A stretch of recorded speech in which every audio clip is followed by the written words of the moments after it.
बिस्मिल्लाहिर्रहमानिर्रहीम। Programme focus में आपको खुश आमदीद कहते हैं। बिजनेस अपडेट्स में सबसे पहले बात करेंगे पाकिस्तान स्टॉक एक्सचेंज में ट्रेडिंग के अहवाल की। तो आज रिकॉर्ड तेजी हमने देखी पाकिस्तान स्टॉक एक्सचेंज में और हंड्रेड इंडेक्स ने आज फिर तारीख रकम की।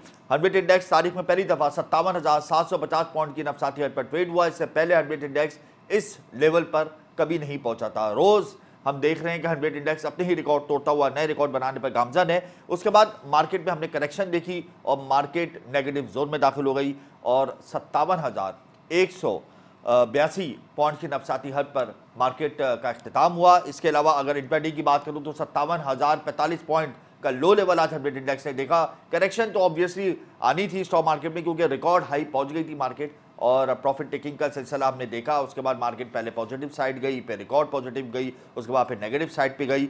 बहरहाल आईएमएफ के मुआहदे ने स्टॉक मार्केट को रिकॉर्ड प्लस कर दिया है। सरमायाकारों का एतमाद बहाल है, सेंटिमेंट्स बहुत ज़्यादा पॉजिटिव हैं। बैंकिंग स्टॉक्स, रिफाइनरी स्टॉक और ऑयल एंड गैस के स्टॉक्स में खरीदो फरोख्त हुई और हमने एंडिंग में देखा कि जो ब्रोकर्स हैं, फाइनेंसर्स हैं, उन्होंने शेयर्स को बेचना शुरू किया जिसकी वजह से मार्केट रेड जोन में दाखिल हो गई। इसके अलावा आपको हम प्रोग्राम में देंगे अपडेट करेंसी मार्केट में डॉलर की कीमत की। तो रुपए के मुकाबले में डॉलर की कदर में दूसरे रोज भी कमी हुई है। इंटरबैंक में डॉलर की कीमत में 88 पैसे की कमी हो गई। ये दो रोज में इंटरबैंक में डॉलर ₹1.64 सस्ता हुआ है। खुशाइन बात है, आईएमएफ के कामयाब मुआहदे के समरात करेंसी मार्केट पर पड़ना शुरू हो गए हैं क्योंकि जब आईएमएफ हमें रकम देगा फिर दीगर आलमी मालियाती इदारे हमें रकम देंगे तो ऑब्वियसली हमारे रिजर्व्स बढ़ेंगे और जब हमारे रिजर्व्स बढ़ेंगे तो रुपए की वैल्यू अप्रिशिएट होगी as compared to dollar. Interbank में अमरीकी डॉलर ₹286.50 का हो गया है कम होने के बाद और ओपन मार्केट में डॉलर में स्लाइटली से हमने डिक्रीज देखा है 25 पैसे का। ₹288.75 से कम होकर ओपन मार्केट में डॉलर ₹288.50 का हो गया है। इसके अलावा मैं आपको बताऊंगा कि मुल्की ज़र मुबादले के ज़खायर में कमी हो गई है। स्टेट बैंक ऑफ पाकिस्तान ने मुल्की ज़र मुबादले के ज़खायर के अदाद शुमार जारी कर दिए हैं। बैरूनी कर्ज की मद में $11.50 की अदायगी की गई। स्टेट बैंक के ज़खायर $7.51 से कम होकर $7.39 रह गए हैं। कमर्शियल बैंकों के ज़खायर में इंप्रूवमेंट देखने में आई है। ऑब्वियसली 22% पे इस वक्त हमारा मार्कअप है और जब आप उसमें कैबोर ऐड कर लेंगे तो उसका प्रॉफिट और ज़्यादा हो जाता है। तो 22% इंटरेस्ट रेट होने की वजह से लोग डिपॉजिट्स कर रहे हैं बैंकों में जिसकी वजह से बैंकों के ज़खायर में इजाफा हो रहा है और इसी वजह से बैंकों के जो रिजल्ट्स हैं स्टॉक मार्केट में वो भी आउट क्लास है। कमर्शियल बैंकों के ज़खायर में $3.60 का इजाफा हुआ। इसके बाद कमर्शियल बैंकों के ज़खायर इजाफे के बाद $5.13 हो गए। मुल्की मजमूई ज़खायर $7.70 कमी के बाद $12.53 रह गए हैं। इसके अलावा मैं आपको बताऊंगा कि मुल्क भर में सोने की कीमत में इजाफा हो गया है। इंटरनेशनल मार्केट में गोल्ड प्राइसेस इंक्रीज हो रही हैं। पैलेस्टाइन और इसराइल वॉर की वजह से गोल्ड प्राइसेस हम देख रहे हैं इंटरनेशनल मार्केट में इंक्रीज हो रही है, डिमांड में इजाफा हो रहा है जिसकी असरात पाकिस्तान की मार्केट पर भी मुरतब हुए और मुल्क भर में सोने की फी तोला कीमत में ₹2200 का इजाफा हो गया। इंटरनेशनल मार्केट में सोने की कीमत में $20 का इजाफा हुआ। फी तोला सोना महंगा होने के बाद ₹2,16,500 का हो गया। 10 ग्राम सोने की कीमत ₹1,886 इजाफे से ₹1,85,614 हो गई है। गोल्ड प्राइसेस इंक्रीज होती हैं जब इंटरनेशनल लेवल पे कोई वॉर होती है तो गोल्ड प्राइसेस में भी इजाफा होता है और तेल की कीमतों में भी इजाफा होता है। लेकिन यहाँ मैं आपको एक खुशखबरी दूंगा पाकिस्तान की आवाम के लिए ख़ास तौर पे कि इंटरनेशनल मार्केट में तेल की कीमतों में बड़ी कमी हो गई है। इंटरनेशनल मार्केट में अमरीकी खाम तेल की कीमत में एक ही दिन में 4% से ज़ायद की गिरावट रिकॉर्ड की गई है। इंटरनेशनल मार्केट में हमने एक वक्त में देखा था जब ये वॉर शुरू हुई थी, पैलेस्टाइन और इसराइल की तनाज़ा जब खड़ा हुआ था तो प्राइसेस इंक्रीज हो रही थी डे बाय डे, लेकिन अब डिमांड में कमी आई है और अमरीकी खाम तेल की कीमत एक दिन में 4% गिरी है। लंदन और अमरीकी खाम तेल की कीमतें जुलाई 2023 के मुकाबले में आज कम तरीन सतह पर आ गई हैं। इसके अलावा अमरीकी खाम तेल 4.65% कमी से $73 फी बैरल की सतह पर आ गया है। लंदन ब्रेंट ऑयल 4.42% कमी से $77 फी बैरल पर आ गया है। पाकिस्तान में डॉलर की कीमत में अगर कमी होती है और इंटरनेशनल मार्केट में पेट्रोलियम मसनूआत की कीमतों में कमी होती है तो आइंदा आने वाले दिनों में हम इसके समरात देखेंगे और पेट्रोल की कीमत में बड़ी कमी मुतवक्के है। इसके अलावा मैं आपको बताऊंगा कि वफाकी वजीर खजाना शमशाद अख्तर ने खबरदार कर दिया है बिजली और गैस की कीमतों में मज़ीद इजाफा होगा और ये एक्सपेक्ट किया जा रहा है कि जनवरी के महीने के अंदर यूटिलिटीज़ के टैरिफ में मज़ीद इजाफा हो सकता है। IMF से कामयाब मुज़ाकरात के बाद सहाफ़ियों से गुफ्तगू में उन्होंने इस बात का इशारा दे दिया है और IMF ने उनकी कारकर्दगी को सराहाया भी है। उनका मज़ीद कहना है कि टैक्स चोरी को ख़त्म करने के लिए डिजिटल सिस्टम लेकर आ रहे हैं, टैक्स नेट को बढ़ाने के लिए काम कर रहे हैं, मज़ीद अगली किस्त के लिए काम शुरू कर चुके हैं। बिजली गैस मजीद महंगी होगी, ये एक बुरी खबर है और हर तबके के लिए बुरी खबर है। इस प्रोग्राम में हम इस हवाले से तफसीली बात करेंगे और उनका ये भी कहना है कि जब हमें IMF पैसे देने का बहुत जल्द $70 करोड़ की किस्त अगर IMF हमें जारी कर देता है स्टैंड बाई एग्रीमेंट के तहत, तो फिर हमें Asian development bank, world bank और दीगर आलमी मालियाती इदारों से रकूम मिलना शुरू हो जाएंगी और हमारे रिजर्व्स बेहतर हो जाएंगे और दिसंबर तक हमारे रिजर्व्स बेहतर हो जाएंगे, ये उन्होंने कहा है। इसके अलावा उन्होंने कहा है कि हुकूमती इदारों की प्राइवेटाइजेशन के लिए पॉलिसी मंजूर कर ली गई है, बहुत जल्द हुकूमती इदारों को प्राइवेटाइज कर दिया जाएगा। इसके अलावा बैंकों पर टैक्स, विंडफॉल टैक्स जो आयद किया गया है IMF के कहने पर, उससे उनका कहना था कि 35 अरब रुपए हासिल होंगे। इसके अलावा मैं आपको बताऊंगा प्रोग्राम में कि एविएशन सेक्टर के लिए एक अच्छी खबर है। मलेशिया की एक प्राइवेट एयरलाइन बातिक एयर का कराची के लिए फ़्लाइट ऑपरेशन का आगाज़ हो गया है। मलेशिया की प्राइवेट एयरलाइन बातिक एयर के तैयारे को वाटर सलूट कल पेश किया जाएगा। पहली परवाज़ कोलालमपुर से शाम 7:30 बजे कराची पहुंचेगी और इससे हमारे ज़र मुबादला के ज़खायर में इजाफा होगा। एविएशन इंडस्ट्री जब फलेगी फूलेगी तो ऑब्वियसली उसका एक पॉजिटिव इम्पैक्ट हमारे रिजर्व्स पर भी आएगा और इंटरनेशनल इमेज पर भी आएगा। आज प्रोग्राम में हम तफसीली गुफ्तगू करेंगे स्टॉक मार्केट को लेकर। इसके अलावा हम प्रोग्राम में बात करेंगे कि बिजली और गैस अगर दोबारा महंगी होती है तो इंडस्ट्रियल सेक्टर कहाँ खड़ा है, क्या हम अपने एक्सपोर्ट टारगेट मिस तो नहीं कर जाएंगे, हमें क्या क्या प्रॉब्लम्स हैं। इसके अलावा हम जो वफाकी वज़ीर ख़जाना शमशाद अख्तर साहिबा ने जो ख़बरदार किया है और IMF के जो मुज़ाकरात हैं और इकनॉमिक इंडिकेटर्स हैं, इनको भी इस प्रोग्राम में आज तफसीली डिस्कस करेंगे, ब्रीफली डिस्कस करेंगे। लेकिन यहाँ वक्त तो एक ब्रेक का, आप हमारे साथ रहिएगा।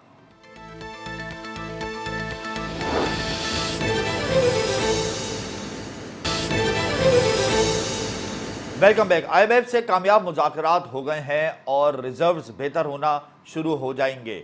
आइंदा आने वाले दिनों में हमारे इकनॉमिक इंडिकेटर्स और बेहतरी की सतह पर गामजन होंगे। इसी हवाले से हम तफसीली गुफ्तगू करेंगे और हमें प्रोग्राम में ज्वाइन कर चुकी हैं डॉक्टर शाहिदा वजारत, मुआशी तज्ज़ियाकार हैं। बहुत शुक्रिया डॉक्टर साहिबा। ये बता दें कि कामयाब मुज़ाकरात के बाद एक पॉजिटिव वेव आई है पूरी मार्केट में, पूरे कारोबारी तबके के अंदर, ये एक अच्छा साइन है। इसके बाद एशियन डेवलपमेंट बैंक ने भी हमें ग्रीन सिग्नल दे दिया है, फिर चाइना से भी हमें पैसे मिल जाएंगे, फिर दीगर आलमी मालियाती इदारों से भी हमें कर्ज मिलना शुरू हो जाएंगे, तो हमारे रिजर्व्स बेहतर हो जाएंगे। तो आप समझती हैं कि आइंदा आने वाले दिनों में हमारे मुआशी अशारिये और बेहतर हो जाएंगे?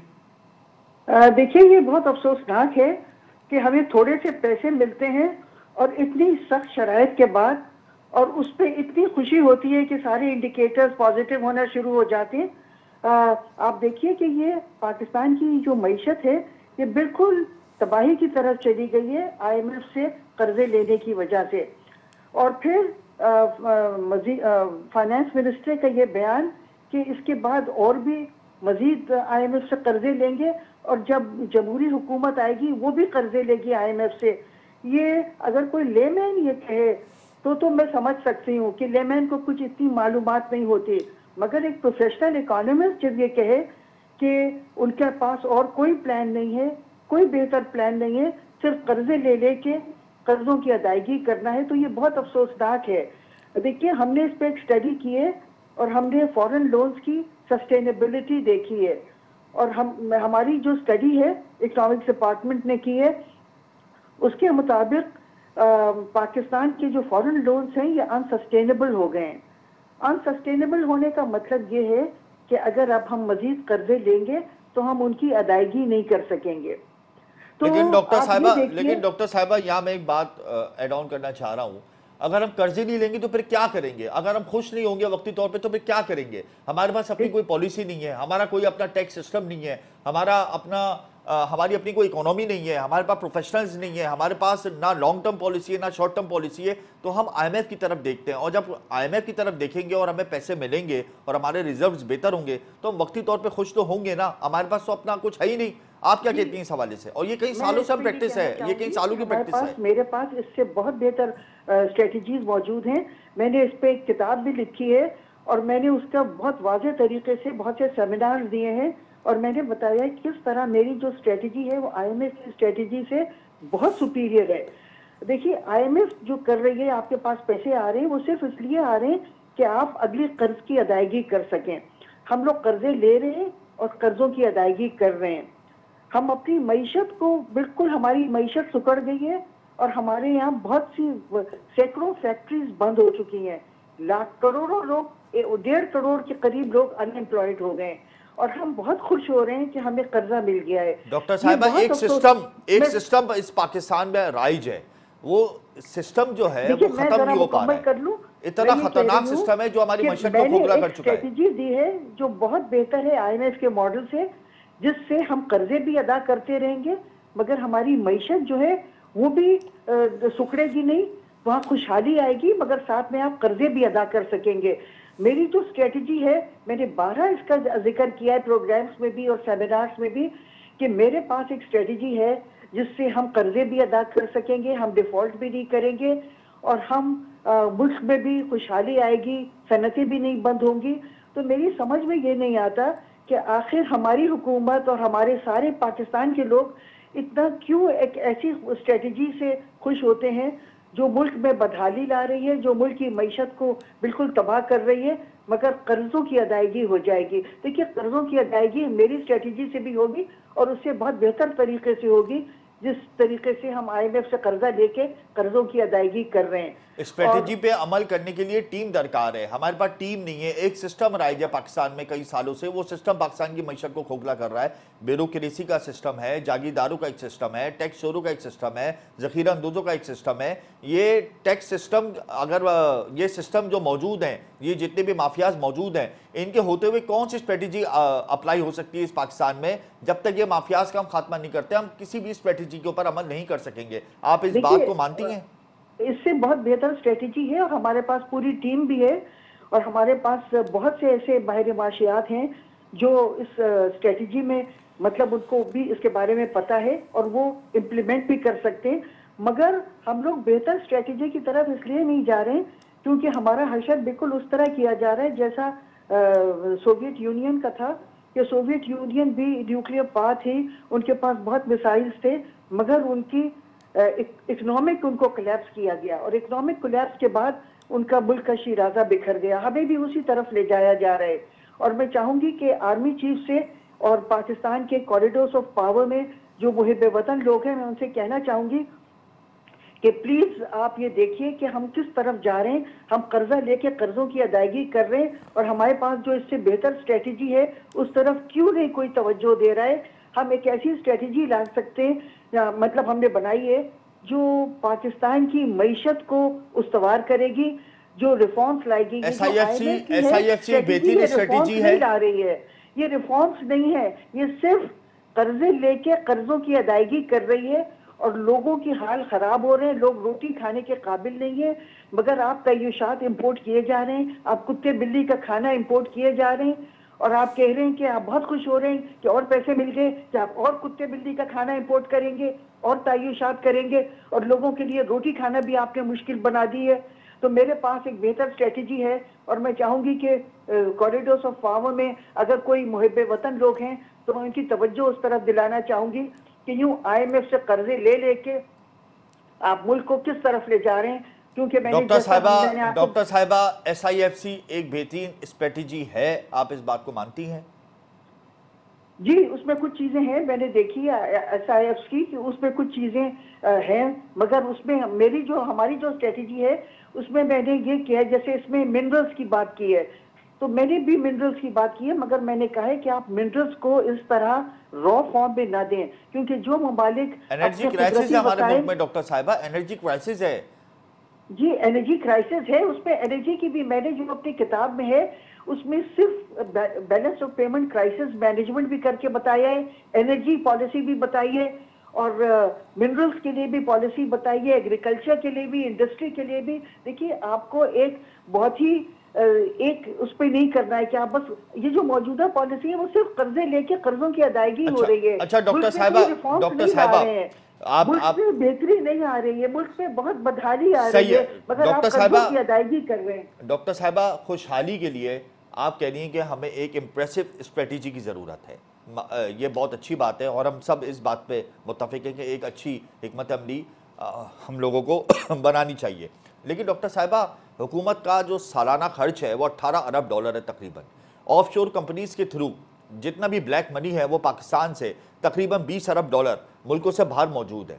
ये इतने अरब डॉलर हमारे मुल्क से बाहर चले गए, हमारे खर्चों में जा रहे हैं, टैक्स चोरी हो रही है और टैक्स सेक्टर के अंदर लोग आने को तैयार नहीं है, नॉन फाइलर जो है वो ज़्यादा इस वक्त मज़े में है और फाइलर इस वक्त सख्त परेशान है, तो आप नहीं समझती कि हमें पहले लोकली कुछ ऐसे रिफॉर्म्स करने चाहिए जिससे हम पहले इन माफियाज को कंट्रोल करें, फिर हम स्ट्रेटेजी बनाएं? देखिए, मैंने स्ट्रेटेजी जो बनाई है उसमें रिफॉर्म्स हैं। मैं यही बताना चाह रही हूँ आपको कि आईएमएफ की जो स्ट्रेटेजी है उसमें कोई रिफॉर्म्स नहीं है, उसमें सिर्फ आप कर्जे लेके कर्जों की अदायगी कर रहे हैं। हमारी आप अपनी डेट कोई करके स्ट्रेटेजी नहीं है, इसीलिए तो हम आईएमएफ के हर देखिए प्लान को मान लेते हैं। देखिए, मैंने जो स्ट्रेटेजीज की बात कर रही हूँ, मैं रिफॉर्म्स की बात कर रही हूँ, मगर आईएमएफ की जो है ये रिफॉर्म्स नहीं है। ये तो सिर्फ मईशत तबाह हो रही है, मगर लोगों का हाल खराब है, मगर आप उनसे उनकी खालें उतार उतार के कर्जों की अदायगी कर रहे हैं। मैं ये कह रही हूँ कि हमारे पास एक जामे स्ट्रेटेजी मौजूद है जिससे मुल्क में खुशहाली भी आएगी, साथ में कर्जों की अदायगी भी हो जाएगी, मगर उस तरफ आप लोग कोई तवज्जो नहीं दे रहे हैं, क्योंकि पाकिस्तान की खुशहाली, पाकिस्तान के लोगों की खुशहाली लगता है कोई मानी नहीं रखते हमारे नजदीक। हमें सिर्फ ये जरूरत है कि हम कर्जे लें और कर्जों की अदायगी करते रहें और बहुत खुश हों। जब कर्जा आ जाए, एक ट्रांच आ जाए, तो हम बहुत खुश हों, तालियां बजाएं कि आ गए पैसे, अब हम इसकी अदायगी कर देंगे। गवर्नमेंट को चाहिए कि गवर्नमेंट क्या, आप लाइफस्टाइल देखिए, गवर्नमेंट्स ने कोई सादगी लाए हैं अपने तरीकों में, कोई सादगी नहीं है। गवर्नमेंट उसी तरह शाहाना तरीकों से रह रही है। अभी भी जब बाहर जाते हैं तो बहुत ही टॉप के 7 स्टार होटल्स में रहते हैं, उनकी कोई सादगी नहीं लाए, कोई रिफॉर्म्स नहीं आ रहे हैं, सिर्फ कर्जे लेके कर्जों की अदायगी कर रहे हैं। और मुझे बड़ा अफसोस होता है कि जब कोई प्रोफेशनल इकोनॉमिस्ट जैसे डॉक्टर शमशाद हैं वो ये कहें कि अभी कर्जे लेते रहेंगे। अगर कर्जे लेते रहेंगे तो हम फिर कर्जे लेने के कर्जों की अदायगी के काबिल नहीं रहेंगे, और अगर हम कर्जों की अदायगी के काबिल नहीं रहेंगे तो हमने अपने स्ट्रेटेजिक बहुत से एसेट्स को गिरवी रखा हुआ है, उनका क्या होगा? फिर आप ये देखिए कि अगर हम कर्जे नहीं अदा कर पाएंगे तो क्या हमें डी न्यूक्लियराइजेशन की तरफ ले जाया जा रहा है? मैं समझती हूँ कि अब वक्त आ गया है कि हमारे जो एजेंसीज हैं वो हमारे सारे माहिर माशियात की वेटिंग करें और वो बताएं कि ये कौन से माहिर माशियात हैं जो पाकिस्तान के मुहिब वतन हैं, उनको मौका दिया जाए। क्योंकि इस तरह नहीं हो सकता कि दुनिया भर से आप माहिर माशियात ला के जमा कर लें और वो कह दें कि मतलब वो सारी पॉलिसीज बना दें जो बहुत ही, मैं समझती हूँ कि हमें बहुत खतरनाक तरीके की तरफ ले जा रहे हैं। और ये बात तो अब कॉमन नॉलेज हो गई है कि हमें इकोनॉमिक कोलैप्स के बाद हमारा डी न्यूक्लियराइजेशन की तरफ हमें ले जाया जा रहा है, और मगर मैं समझती हूँ कोई इस तरफ तवज्जो नहीं दे रहा। तो मैं ये चाहूंगी कि जो लोग मुल्क में मुहिब वतन लोग हैं वो इस तरफ तवज्जो दें कि इस तरह कर्जे ले लेके हमें न्यूक्लियराइजेशन की तरफ ना ले जाया जाए। बहुत शुक्रिया शाहिदा वजारत, आपने अपनी कीमती आरा से हमें आगाह किया। कर्जे ले लेकर मईशत नहीं चलती। डॉक्टर शाहिदा वजारत का कहना है कोई मरबूत हिकमत अमली, कोई स्ट्रेटजी मुतारिफ करानी चाहिए जिसके बाद हम अपनी लाइन ड्रॉ कर सकें। बहुत अच्छा पॉइंट है। हम भी यही चाहते हैं कि IMF के चुंगल से बाहर निकलें, अपनी कोई पॉलिसी बनाएं, एक पेज पर जमा हो, माफियाज को कंट्रोल करें, इनको एलिमिनेट करें और एक ऐसा सिस्टम बनाएं जो हमारी मुल्क की मईशत को, मुल्क की साख को फ़ायदा पहुँचा सके। यहाँ वक्त है ब्रेक का, आप हमारे साथ रहिएगा।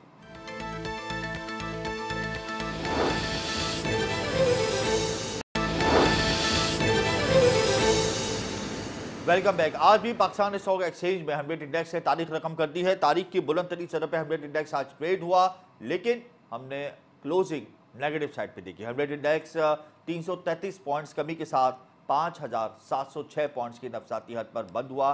पूरे दिन की कारकर्दगी का मजमूई अहवाल क्या रहा, इस हवाले से प्रोग्राम में हमें ज्वाइन कर चुके हैं मौशी तजयकार, स्टॉक एक्सपर्ट सलमान अहमद नकवी। बहुत शुक्रिया सलमान साहब आपका। आज नया संग मील अबूर कर लिया 100 इंडेक्स ने, अपने ही साहब का रिकॉर्ड तोड़ता हुआ नए रिकॉर्ड बनाने पर गामजा ने क्या कहते हैं, क्या वजूहत है, और मार्केट जब रिकॉर्ड तेज हुई तो फिर नेगेटिव साइड पे क्यों आई? बिल्कुल ऐसे ही है। आज इंट्राडे में यानी दिन भर में जो मार्केट की फ्लक्चुएशन होती है उसमें कैपिटल मार्केट ने ऑल टाइम हाई रिकॉर्ड जो है वो मेंटेन बनाया, और इस तेजी की बहुत सारी वजूहात जो हैं वो चल रही हैं, जिसमें सर फहरिस्त IMF का कामयाब रिव्यू का मुकम्मल होना है, और ये पाकिस्तान की तारीख का शायद पहला रिव्यू है जो वक्त पर हुआ है और बड़े ही शानदार तरीके से हुआ है, जिसे IMF ने भी अप्रिशिएट किया। अलावा इंटरेस्ट रेट जो है वो नीचे आ रहा है, कायबोर 19% पर आ चुका है, ट्रेजरी बिल की यील्ड जो है वो 21% पर आ चुकी है। डॉलर आज भी डेप्रिशिएट हुआ है, जब से आईएमएफ की डील हुई डॉलर में दोबारा डेप्रिसिएशन का आगाज हो चुका है। इसके अलावा international crude oil prices, international market नीचे आ रहे हैं। ये सारे फैक्टर्स जो हैं बड़े मजबूत हैं हमारी मईशत के लिए।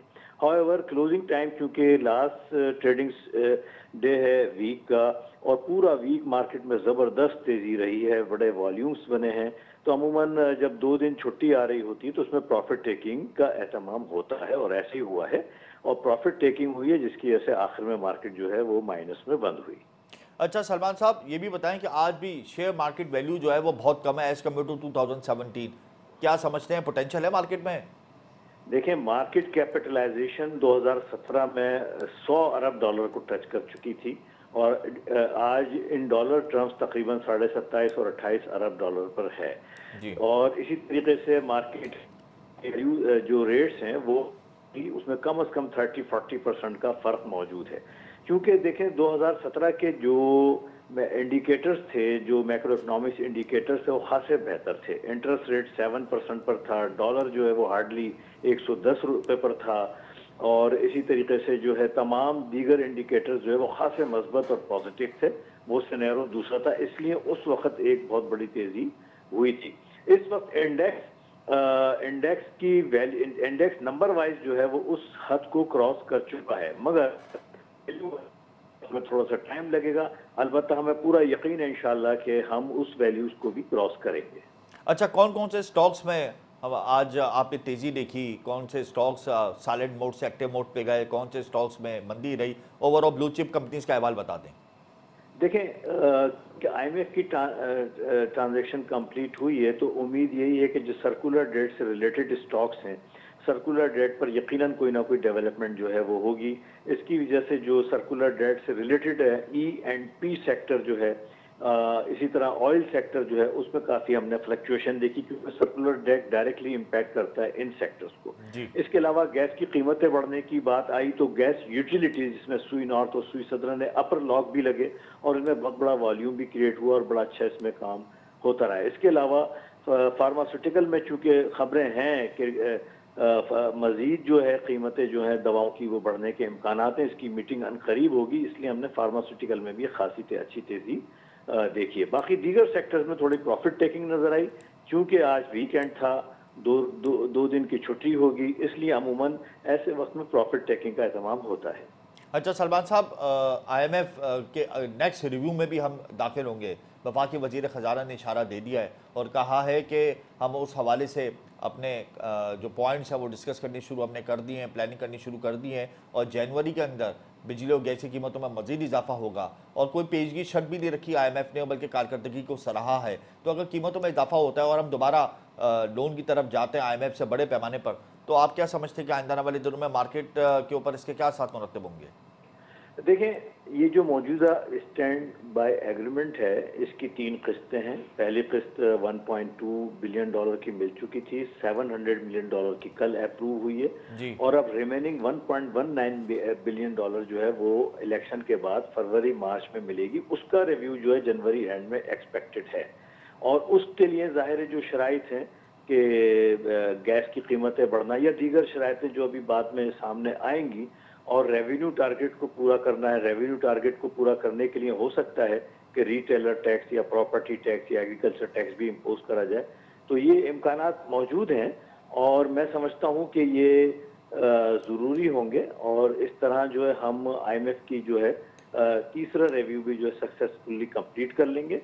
और ये रिव्यू, ये स्टैंड बाय एग्रीमेंट कंप्लीट करना जरूरी है, क्योंकि अगला जो लोन, जो बड़े लोन की तरफ पाकिस्तान जाएगा, अप्रोक्सीमेटली 7 अरब डॉलर का हम नया कर्ज लेने के लिए जाएंगे। जी हाँ, ये हम जाएंगे जनवरी फरवरी के बाद। तो उसमें मौजूदा जो ये स्टैंड बाय एग्रीमेंट है, इसका कंप्लीट होना, सक्सेसफुली कंप्लीट होना बहुत जरूरी है, क्योंकि इसी के ऊपर वो डिपेंड करेगा। और अल्हम्दुलिल्लाह अब तक की परफॉर्मेंस बहुत शानदार है हमारी फाइनेंस मिनिस्ट्री की, हमारे फाइनेंस मिनिस्टर की बहुत शानदार परफॉर्मेंस है। इसके अलावा जनरल आसिम मुनीर साहब की बड़ी अनथक मेहनत है, जो आज अल्हम्दुलिल्लाह हमारे मैक्रो इकोनॉमिक्स इंडिकेटर जो है वो मजबूत पोजीशंस दिखा रहे हैं। अच्छा, बैंकिंग स्टॉक्स का रिफ्लेक्शन उसमें देखने में आई है, क्योंकि बैंकिंग के प्रॉफिट्स पर टैक्स हाइक कर दिया गया आईएमएफ के कहने पर, तो इस हवाले से थोड़ी सा आज रिफ्लेक्शन देखने में आई है क्या ट्रेडिंग के दौरान? जी बिल्कुल आई है, क्योंकि तकरीबन 9.3 ट्रिलियन रुपीस का टारगेट है आईएमएफ का रेवेन्यू कलेक्शन का। तो आईएमएफ को शक था कि हो सकता है पाकिस्तान ये टारगेट अचीव ना कर सके, उसने फर्दर टैक्सेशन की डिमांड की थी। तो मौजूदा फाइनेंस मिनिस्ट्री ने इस तरह से टैक्सेशन करी है कि आम आदमी पर उसके ऊपर कोई असर ना पड़े, क्योंकि बैंक्स ने 2 साल में विंडफॉल प्रॉफिट बनाया है फॉरेन एक्सचेंज की ट्रेडिंग में, और लिहाजा उस 40% का टैक्स जो है उनके विंडफॉल प्रॉफिट जो फॉरेन एक्सचेंज में उन्होंने बनाया है उसके ऊपर इम्पोज करा गया है। इससे आम आदमी पर असर नहीं पड़ेगा और बैंकों के प्रॉफिट पर टैक्स लगा है, तो इंशाल्लाह उस पर भी कोई, लेकिन यकीनन बैंकिंग शेयर्स पे इसका असर आएगा, क्योंकि इंटरेस्ट रेट भी नीचे आ रहा है, इससे भी बैंकिंग सेक्टर की प्रॉफिटेबिलिटी हर्ट होती है, तो बैंकिंग सेक्टर थोड़ा सा भी वीक है। बहुत शुक्रिया सलमान साहब, आपने अपना कीमती वक्त हमें दिया। आज स्टॉक मार्केट में नेट इंडेक्स ने तारीख रकम कर दी। पहली दफा नेट इंडेक्स 57,750 पॉइंट की नफसातियत पर ट्रेड हुआ। प्रॉफिट टेकिंग की वजह से मार्केट का अख्ताम मनफी जोन के साथ हुआ। बहरहाल तमाम स्टॉक्स में जबरदस्त तेजी देखी गई, बैंकिंग स्टॉक्स में थोड़ी सी रिफ्लेक्शन देखी गई, लेकिन ओवरऑल ब्लू चिप कंपनीज के शेयर्स में खरीदो फरोख्त का सिलसिला देखा गया। एक्टिव क्लाइंटेल का रेशो भी बढ़ा, नए आईपीओज भी आने वाले मार्केट में, इकोनॉमिक इंडिकेटर्स बेहतर होते रहेंगे, मार्केट नए रिकॉर्ड बनाती रहेगी। सेंटिमेंट्स बहुत ज़्यादा हाई है ब्रोकर्स के और फाइनेंसर्स के, और आइंदा आने वाले दिनों में यानी आइंदा वीक के सेशंस में हर्बिट इंडेक्स की पोजीशन मजीद बेहतर रहने के इम्कानात हैं। यहाँ वक्त तो एक ब्रेक का, आप हमारे साथ रहिएगा।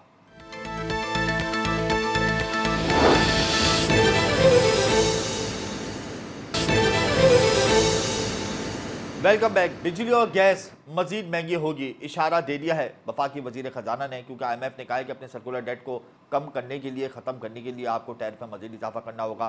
टैरिफ में मुसलसल इजाफा हो रहा है, यूटिलिटीज़ के और फिर एनर्जी क्राइसिस भी है, तो सनतकार इंतहाई परेशान है। क्या हम एक्सपोर्ट टारगेट अपना अचीव कर पाएंगे? क्या परफॉर्मेंस हमारी बेहतर रहेगी? इसी हवाले से प्रोग्राम इस वक्त हमें ज्वाइन कर चुके हैं आसिफ इनाम, chairman all Pakistan textile mills association. बहुत शुक्रिया आसिफ साहब। एक्सपोर्ट टारगेट अचीव कर पाएंगे? एनर्जी क्राइसिस भी सर पर है और फिर एनर्जी टैरिफ में भी मजीद इजाफा होने वाला है। जी बिस्मिल्लाहिर्रहमानिर्रहीम। देखिए, एक्सपोर्ट टारगेट तो हमारा तकरीबन जो है वो पिछले साल 21 के करीब हम लोग ऑलमोस्ट अचीव कर गए थे, 20.5 पहुंच गए थे जी। मगर उसके अंदर जो बेहतरी की उम्मीद थी, जिससे $26 बिलियन बहुत आसान था, वो ये कि 30% कैपेसिटी एक्सपेंशन हुई थी पिछले साल में और उससे पिछले साल में। तो जब 30% कैपेसिटी जो है वो ऑनलाइन आनी थी, तो हमें बासानी जो है टेक्सटाइल की एक्सपोर्ट 26 अरब के करीब डॉलर के करीब नजर आ रही थी जी। मगर उसमें कुछ नामसाइद हालात आ गए। जैसे आपको पता है कि पिछले साल रुई की एलसी नहीं खुल सकी, रॉ मटेरियल की एलसी, स्पेयर्स, ये तमाम चीज़ों के मसले खड़े हुए, तो उसकी वजह से लोगों ने कंजर्वेशन की तरफ इख्तियार किया। कुछ बेचारे बंद हो गए कि अगर एलसी नहीं खुल सकी, रॉ मटेरियल ख़त्म है, मुल्क की क्रॉप बहुत ख़राब थी। तो इस साल क्रॉप बेहतर है निस्बतन, तो रॉ मटेरियल की साइड से तो इम्प्रूवमेंट थी। मगर इस साल अब आप देखें कि जो आज हमारे कई मेंबर्स को बिल आया है, 45 और 46 रुपए का बिजली का बिल आया कई का, तो जो 16 सेंट बनता है, तो 16 सेंट और गुजरात में, इंडिया में जो है वो 6 सेंट की बिजली है। तो आप मुझे बता दें कि कैसे कॉम्पीट करेंगे, किस तरह होगा। अब हमारी अगर बिजली महंगी है, उसमें टेक्सटाइल का तो कोई कसूर नहीं है। ये तो सारों को पता है कि हमारे जो मुआहदे हुए और जो ओवर कैपेसिटी हो गए और सब कुछ हो गए, तो और 40 साल में कोई डैम नहीं बना जिससे हमें सस्ती और कंसिस्टेंट हाइड्रो इलेक्ट्रिक मिलती, तो उसमें मतलब टेक्सटाइल क्या कर सकती है? देखिए, हम तो मुल्क से वही कर सकते हैं जो हमें अवेलेबल हो। अगर 16 सेंट में, तो मेरे हिसाब से हर चीज़ है। हमने आपने देखा है कि इश्तिहारात भी दिए हैं कि भाई कम से कम हमारे ऊपर जो क्रॉस सब्सिडीज है वही हटा दें, वही 10-11 रुपए बनती है क्रॉस सब्सिडी। लेकिन आसिफ साहब, आईएमएफ ने तो कहा है कि बिजली और गैस मजीद महंगी होगी, सब्सिडी का जो प्लान्स हैं वो सारे रिमूव हो जाएंगे, सब्सिडी के बगैर अब परफॉर्मेंस देनी होगी, और अगर जनवरी के अंदर बिजली और गैस मजीद महंगी हो जाएगी तो क्या हम अपना टारगेट अचीव कर पाएंगे? जी, हमने तो कोई सब्सिडी मांगी नहीं है। हम तो कह रहे हैं जो हमसे सब्सिडी दिला रहे हैं वो हमसे हटाएं। हमने सब्सिडी मांगी थोड़ी है। हमसे तो कह रहे हैं, हम तो ये कह रहे हैं कि एक्सपोर्टर सब्सिडी नहीं दे सकता दूसरे को। सही है, लेकिन ये बताएं कि अगर बिजली और गैस महंगी हो जाती है तो क्या टेक्सटाइल अपना टारगेट अचीव कर पाएगा? क्या हम अपना एक्सपोर्ट का जो टारगेट है हमारा $30 बिलियन वो हम अचीव कर पाएंगे? 30 बिलियन एक्सपोर्ट का तो मुझे मुश्किल नजर आ रहा है। देखिए, इस साल तो ब्राइट स्पॉट एक था, चावल की एक्सपोर्ट थोड़ी बढ़ गई, उसकी प्राइसेस थी। शुगर की प्राइसेस तकरीबन दुनिया में इस साल बहुत बढ़ी हैं, 80-90%। जी। तो उसके अलावा तो हमारे पास देखिए कॉटन मंगा के ही कॉटन को यान एक्सपोर्ट करना है। अभी आगे फसल तो तकरीबन एंड पे एक आध महीना और आएगी, उसके बाद तो फिर मजीद फॉरेन एक्सचेंज रिक्वायरमेंट तो कॉटन की इम्पोर्ट के लिए भी चाहिए होगी, और अगर वाइबल नहीं होगा तो कोई इम्पोर्ट ही नहीं करेगा। लार्ज मैन्युफैक्चरिंग स्केल के नंबर्स में आपने अभी टेक्सटाइल के कहना कि नंबर्स देखिए हम देख रहे हैं कंटिन्यूअसली डिक्रीज की तरफ हैं। जी देखिए, जो तकरीबन स्पिनिंग और जो सेक्टर है मुख्तलिफ, उसके अंदर गारमेंट को छोड़ के बाकी तकरीबन का 25 से 50-60% डिपेंडिंग ऑन के वो फाइन है या कोर्स है, बिजली ही कन्वर्जन का हिस्सा होता है। वही आपकी दुनिया से अगर मतलब पड़ोसी मुल्क से अगर दुगनी तिगनी होगी तो आप कैसे एक्सपेक्ट कर सकते हैं कि कोई परफॉर्म करेगा? हाथ पांव बांध के तो आपने अगर लड़ने छोड़ दिया तो फिर कैसे लड़ेगा कोई? अच्छा आसिफ साहब, कहीं ऐसा एक तो नहीं गैस है? का जरूर है कि जी साउथ में अल्हम्दुलिल्लाह थोड़ी गैस है अभी तक अवेलेबल। वो अब कितने दिन रहती है, क्योंकि फील्ड भी डिप्लीट हो रहे हैं, और मतलब जो साउथ में मैंने देखा है कि जो 1480 से आज गिरते गिरते हम तकरीबन 730 तक तो पहुंच गए। अच्छा आसिफ साहब, मुशाहिदा तो यही बताता है कि जितना आईटी सेक्टर को प्रमोट किया जा रहा है और जितनी तवज्जो आईटी सेक्टर को दी जा रही है, उतनी तवज्जो टेक्सटाइल सेक्टर को नहीं दी जा रही। तो क्या इस बात के नतीजे में हम ये पहुँचे कि फ्यूचर अब आईटी का ही है पाकिस्तान में, टेक्सटाइल सेक्टर का नहीं है? देखिए, बात दरअसल है कि हमारा मुल्क माशाल्लाह बहुत बड़ा है, और इसमें हम तो खुद चाहते हैं आईटी फरोग हो। हम तो चाहते हैं कि 50 अरब टेक्सटाइल की एक्सपोर्ट हो और वो सिर्फ 20% हो पाकिस्तान की एक्सपोर्ट का। तो कोई किसी भी चीज़ की फरोग से हमें कोई तकलीफ नहीं है, और हमें खुशी है अगर मुल्क में आईटी आता है, तो फॉरेन एक्सचेंज आती है, तो उसमें कोई मुज़ायका नहीं है, उनको भी करें, क्योंकि वो आईटी जो है वो ये एनर्जी से डायरेक्ट इफेक्ट नहीं करता, तो उसको इस वजह से उसको सपोर्ट करना आसान है। हमारे साथ तो जो सबसे बड़ा मसला है वो तो ये है कि जी एनर्जी कॉस्ट जो है वो हमें डायरेक्ट हर्ट करती है। वो आईटी में एनर्जी कॉस्ट का कंपोनेंट ही कम है ना, तो वो चीज़ें जिसमें एनर्जी इन्वॉल्व नहीं है वो मुल्क में चल जाएंगी, जिसमें जितना एनर्जी इन्वॉल्वमेंट है वो आप अनकम्पिटिटिव हो जाएंगे दुनिया में, हो गए हैं बल्कि। अच्छा ये बताएं आसिफ साहब, एप्टमा के पैटर्न इन चीफ इस वक्त निगरां वफाकी वजीर तिजारत हैं, क्या प्लान रखते हैं वो टेक्सटाइल की सपोर्ट के लिए, टेक्सटाइल को इम्प्रूव करने के लिए? क्या उनकी मूवमेंट्स है? उस हवाले से थोड़ा बताइए। क्या आप लोगों का एतमाद बहाल है या आप लोग अभी भी अंडर प्रेशर हैं? जी ये मैं आपको एक बात बताऊं कि वो हमारे पैटर्न इन चीफ थे, और जब से मिनिस्टर बने हैं तो उन्होंने बिल्कुल बांगे दहल कहा है कि मैं एप्टमा का पैटर्न चीफ नहीं रहा हूँ अब। ऑब्वियसली अभी तो तो वो ये मिनिस्टर है ना, मतलब हम लोग पैटर्न को इन इस चीफ लिहाज थे से वो। बिल्कुल जी थे, इसलिए कि वो खुद कहते हैं कि जी I am the minister of Pakistan and बिल्कुल I have to represent them. APTMA is बिल्कुल। My legacy, not the future और करंट पोजीशन। लेकिन उनका तो ताल्लुक हमें तो एप्टमा से बल्कि ही था ज्यादा ना, मुश्किल अब वो होती है। एप्टमा के लिए क्या करने वाले हैं ये बताएं? अब तो वो मिनिस्टर की हैसियत से काम कर रहे हैं। देखिए बहुत सारी चीजें हैं जो उनके बस में नहीं है। ये देखिए, अगर हमारा 16 सेंट का टैरिफ है तो वो किस तरीके से कम कर सकते हैं? ये तो आईपीपी और दुनिया भर के हर दफा साल 2 साल 3 साल में जब एक्सपोर्ट तबाह होने लगती है तो शोर उठता है क्योंकि ये आईपीपी का कुछ करें तो हल करें। तो बहुत छोटे मतलब पैनाडोल टाइप के इलाज हुए, कोई मतलब सर्जरी की जरूरत है वो तो कभी हुई नहीं। अच्छा, एक एक्सपोर्ट की कमेटी बनाई थी, एक काउंसिल बनाई थी गुज़िश्ता हुकूमत ने जब बजट पेश किया था, तो क्या वो कोई काउंसिल या कोई कमेटी मंजर आम पर आई? आप लोगों ने उससे रब्ता किया? टेक्सटाइल के हवाले से कोई पेशरफ्त हुई मुस्बत? नहीं, आप देखिए कि ये बात नहीं है कि शुरू में आके गवर्नमेंट ने हमें 19 रुपए 99 पैसे का टैरिफ दिया था और 3 या 4 महीने में वो विड्रॉ कर लिया। तो बेख्याल अक्टूबर में दिया था और पहली मार्च से विड्रॉ हो गया था, 4 महीने रहा था खाली।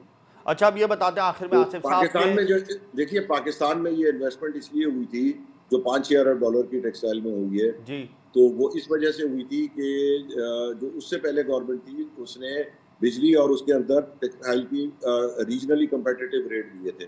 तो रीजनली कंपेटिटिव रेट देते ही हमारी एक्सपोर्ट जो है वो 12 से 19 अरब चली गई। तो अब उसी पॉलिसी को कंटिन्यू रखना चाहिए था कि जिसके अंदर हमें फ्रूट मिला, जिसके अंदर हमारी ग्रोथ हुई। हालांकि उस पीरियड में भी फसल खराब हुई एक दफ़ा और इम्पोर्ट करके आराम से सारा काम चलता रहा और सब चीज़ ठीक है। आखिर में ये बता दें कि टेक्सटाइल का फ्यूचर क्या देखते हैं पाकिस्तान में? देखिए, टेक्सटाइल जो है वो खासतौर पे डाउन स्ट्रीम गारमेंट में तो फ्यूचर इस वजह से कि वो ज़्यादा लेबर इंसेंटिव है। अगर लेबर को प्रॉपर तरबियत वगैरह कर ले तो उसका वैल्यू एडेड इंडस्ट्री है, बिल्कुल तो वो बहुत है। और देखिए कुछ ना कुछ तो रहेगी, मगर एज अ होल जब तक ये टैरिफ्स और ये सब रैशनलाइजेशन नहीं होगी या मतलब रीजनली कंपेटिटिव नहीं होंगे तो वो मुझे तो मुश्किल नजर आ रहा है। बहुत शुक्रिया, कॉम्पिटिटिव हो तो मैं समझता हूँ आज भी हमारा फ्यूचर बहुत बहुत शुक्रिया आसिफ इनाम साहब आपका कि आपने अपना कीमती वक्त हमें दिया। इसमें कोई दो राय नहीं कि टेक्सटाइल सेक्टर पाकिस्तान की मईशत की रीढ़ की हड्डी है और टेक्सटाइल सेक्टर ने हमेशा एक्सपोर्ट में कलीदी किरदार अदा किया है। लेकिन चूंकि एनर्जी क्राइसिस हमारे मुल्क में है, एनर्जी टैरिफ में मुस्तकिल इजाफा हो रहा है और जनवरी के महीने में बिजली और गैस की कीमतों में मजीद इजाफा होगा, इन तमाम मौजूद की वजह से हमारी एक्सपोर्ट श्रिंक हुई है। Textile sector large manufacturing scale में मुसलसल डिक्रीज हो रहा है और आने वाले दिनों में भी कोई फ्यूचर इतना ब्राइट नज़र नहीं आ रहा है टेक्सटाइल सेक्टर का, खुसूसी तौर पर क्योंकि उसके मुकाबले में आईटी सेक्टर को सपोर्ट की जा रही है और बहुत अच्छी बात है कि हमारी आईटी एक्सपोर्ट में भी इजाफा हो रहा है। बहरहाल ऐसी पॉलिसी की ज़रूरत है कि टेक्सटाइल भी बढ़े और आईटी भी बढ़े और मजमूई तौर पर हमारी मुल्क की एक्सपोर्ट भी बढ़े ताकि हमारी मईशत बेहतर से बेहतर हो सके। मुझे और मेरी टीम को इजाज़त दीजिए। कल तक के लिए प्रोग्राम का वक्त यहाँ ख़त्म होता है। अल्लाह हाफ़िज़।